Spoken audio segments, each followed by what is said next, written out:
Pernah nggak sih kamu kepikiran ada orang yang rela ngebuang duit sampai ratusan juta rupiah cuma buat beli topi digital di dalam game? Kalau menurut kamu ini aneh, tenang, kamu nggak sendirian kok. Tapi dalam sejarah internet pernah ada masa di mana topi virtual di sebuah game bukan cuma sekedar hiasan lucu doang, melainkan berubah jadi ladang duit yang benar-benar diperebutkan sama ribuan orang. Di video kali ini kita bakal ngebahas gimana game Team Fortress 2 secara nggak sengaja nyiptain sistem ekonomi digital paling aneh di dunia. Kita juga bakal lihat gimana sebuah topi kosmetik bisa dihargai sampai ribuan dolar, dan gimana satu kesalahan sistem kecil hampir aja bikin bisnis raksasa bernilai jutaan dolar ini hancur lebur dalam semalam.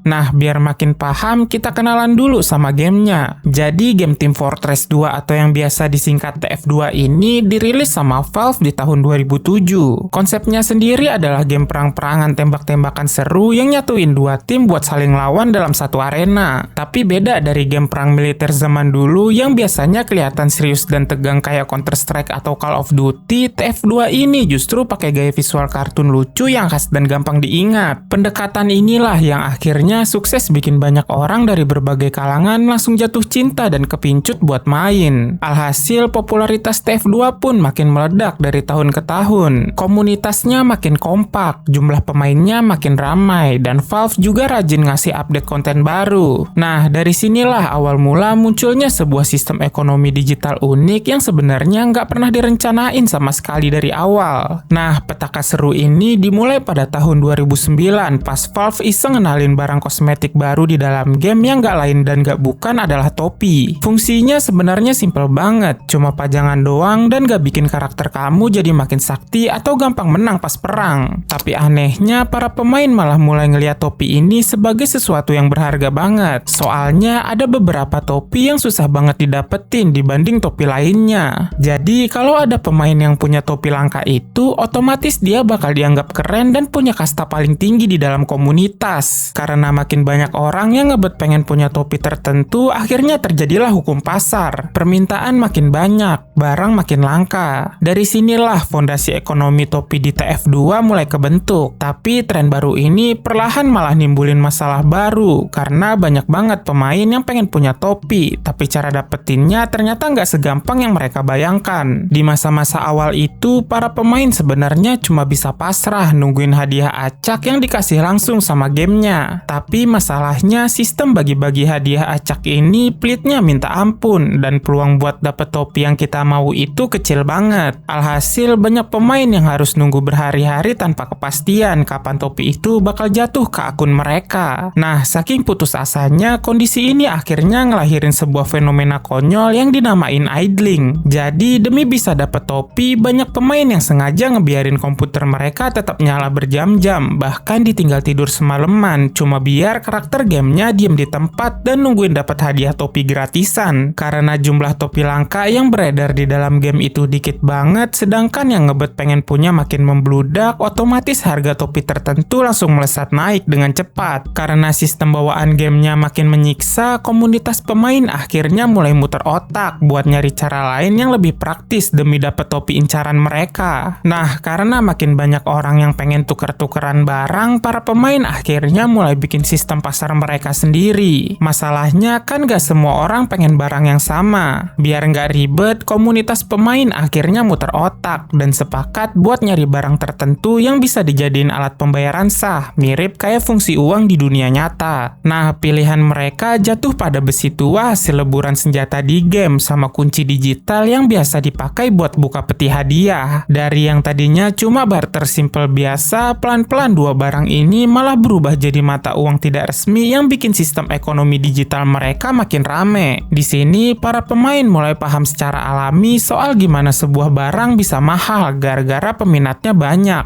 tapi stoknya dikit. Meskipun semua kegilaan ini cuma terjadi di dalam game doang. Serunya lagi, semua perputaran duit dan sistem pasar ini murni lahir dari ide kreatif para pemainnya sendiri, bukan karena diatur atau dibikin sama Valve sebagai pemilik game. Nah, ngelihat aktivitas pasar gelap buatan pemain yang makin hari makin ramai dan gila-gilaan, Valve akhirnya nggak tinggal diam. Di tahun 2010, mereka resmi ngeluarin update besar-besaran yang dinamain Main Economy Update. Lewat pembaruan ini, Valve langsung ngebangun toko resmi di dalam game, bikin sistem transaksi yang lebih rapi, dan ngenalin fitur pembayaran pakai duit digital alias Steam Wallet. Gara-gara update ini, urusan jual beli dan tukar menukar barang yang tadinya ribet, sekarang jadi lebih gampang buat dilakuin sama siapa aja. Para pemain pun bisa dengan aman belanja atau nyari cuan lewat sistem resmi yang udah disediain ini. Sejak saat itulah, ekonomi di TF2 langsung meroket tajam. Dari yang tadinya cuma sekadar kegiatan iseng komunitas tongkrongan, berubah jadi pasar digital raksasa yang perputaran duitnya beneran gede banget. Tapi kegilaan ini nggak berhenti sampai di situ, karena nggak lama kemudian Valve malah ngenalin satu jenis barang baru yang tingkat kelangkaannya bener-bener nggak masuk akal sehat. Nah, barang baru yang bikin heboh itu namanya adalah item unusual. Sederhananya, ini tuh jenis topi yang punya efek visual kelap-kelip atau animasi khusus di atasnya, kayak efek kebakar atau ada badai petir kecil.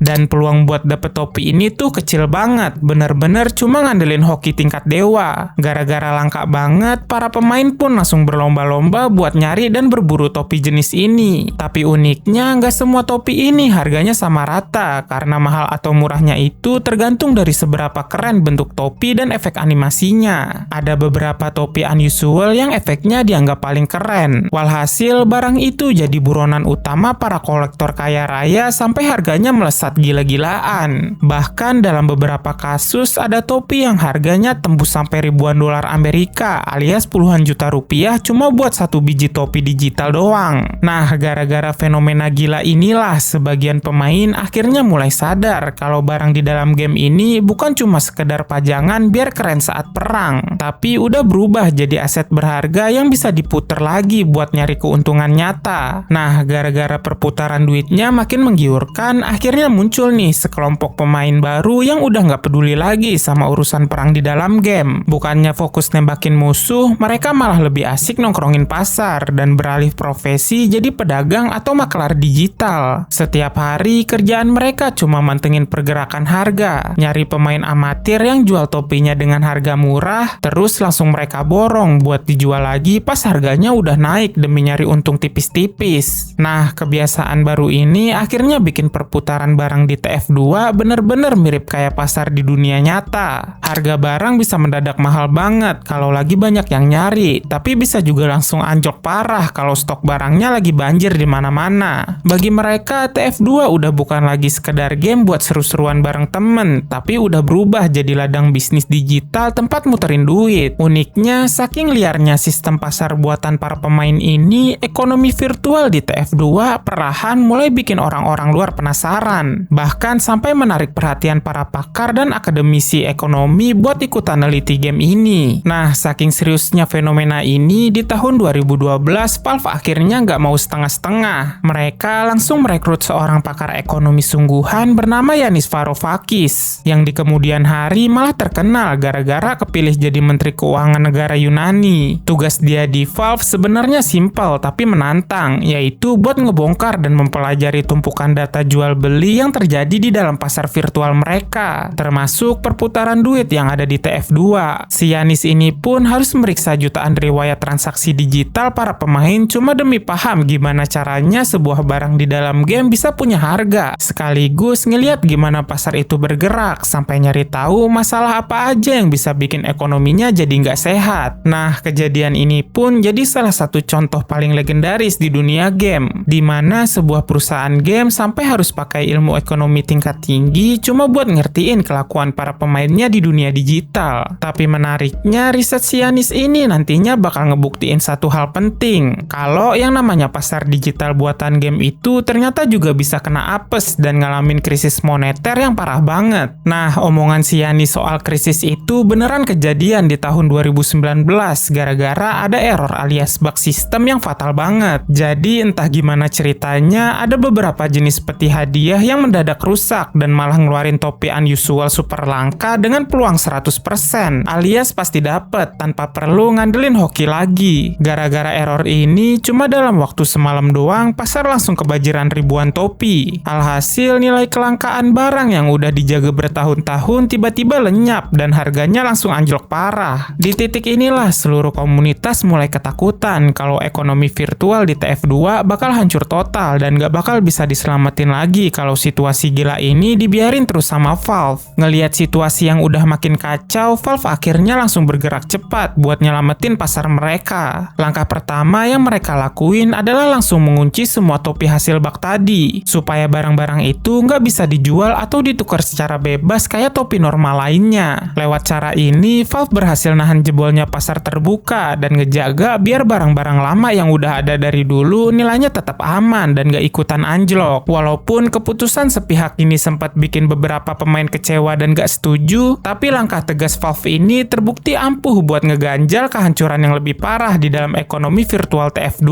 Nah, dari peristiwa inilah kita semua akhirnya jadi tahu kalau yang namanya pasar digital buatan game sekalipun ternyata tetap butuh peran pemerintah alias campur tangan pemilik game buat turun tangan pas lagi terjadi krisis besar. Nah, cerita sukses di balik ekonomi kosmetik TF2 ini sebenarnya ngasih pelajaran yang berharga banget buat seluruh industri game di dunia. Valve udah ngebuktiin satu hal gila, kalau para pemain itu ternyata rela banget ngeluarin duit asli cuma demi beli barang kosmetik digital, yang padahal nggak bikin karakter mereka jadi tambah sakti atau menang pas perang. Nah, ide jualan topi inilah yang akhirnya berkembang biak jadi sistem kosmetik, terus merembet ke kotak hadiah alias loot box, sampai melahirkan pasar digital dan urusan tukar-menukar barang yang sekarang menjamur di hampir semua game modern. Jadi bisa dibilang berbagai sistem jual beli di dalam game yang saat ini kita anggap biasa aja ternyata punya sejarah dan ikatan batin yang kuat banget sama eksperimen jadul yang pernah dilakuin di TF2 ini. Dari sinilah kelakuan kita semua ikut berubah, di mana para gamer zaman sekarang udah menganggap kalau belanja baju atau kosmetik digital itu adalah hal yang sangat wajar. Nah, alasan kenapa banyak orang demen belanja kosmetik digital itu sebenarnya simple. Semuanya demi gengsi. Para pemain rela beli skin, baju, atau aksesoris visual cuma buat pamer identitas, ngelengkapin koleksi, atau biar kelihatan sultan di dalam komunitas game mereka. Serunya lagi, fenomena haus gengsi ini bisa dengan gampang kita temuin di berbagai game populer saat ini, termasuk di kalangan gamer Indonesia sendiri yang hobi belanja skin sampai puluhan juta rupiah. Meskipun bentuk barang yang dibeli beda-beda tiap game, tapi isi kepala dan kelakuan para pemainnya tetap sama aja. Banyak gamer yang benar-benar mendewakan nilai kelangkaan, tampilan yang unik, sampai gengsi koleksi dari sebuah barang digital. Makanya, hal yang dulunya dianggap aneh banget pas zaman topi TF2 dulu, sekarang justru udah jadi makanan sehari-hari yang sangat normal di industri game global. Pada akhirnya, kisah dari tim Fortress 2 ini udah ngebuktiin satu hal gila, kalau sebuah barang aksesoris yang super simple ternyata bisa berubah jadi sistem ekonomi raksasa. Topi virtual yang awalnya cuma pajangan biasa di atas kepala karakter game malah sukses melahirkan dunia jual beli, spekulasi harga, koleksi barang langka, sampai pasar digital yang nilainya nembus jutaan dolar. Saking rumitnya perputaran duit di sana, ekonomi topi ini sampai bikin para ahli ekonomi beneran melongok kebingungan, bahkan sempat ngalamin krisis besar cuma gara-gara satu kesalahan sistem. Makanya nggak heran kalau urusan ekonomi topi di TF2 ini masih sering banget dibahas sama orang-orang sampai sekarang. Bukan cuma karena masalah topinya doang, tapi karena peristiwa ini ngebuka mata kita semua tentang bagaimana manusia bisa ngasih nilai harga yang sangat mahal pada sebuah benda digital yang sebenarnya cuma ada di dalam layar komputer. Jika kamu tertarik dengan video seperti ini dan ingin tahu kenapa modem USB mulai ditinggalkan, kamu bisa klik thumbnail yang muncul di layar. Terima kasih sudah menonton video ini. Jangan lupa untuk like, share, dan subscribe channel ini, dan sampai jumpa beberapa saat lagi.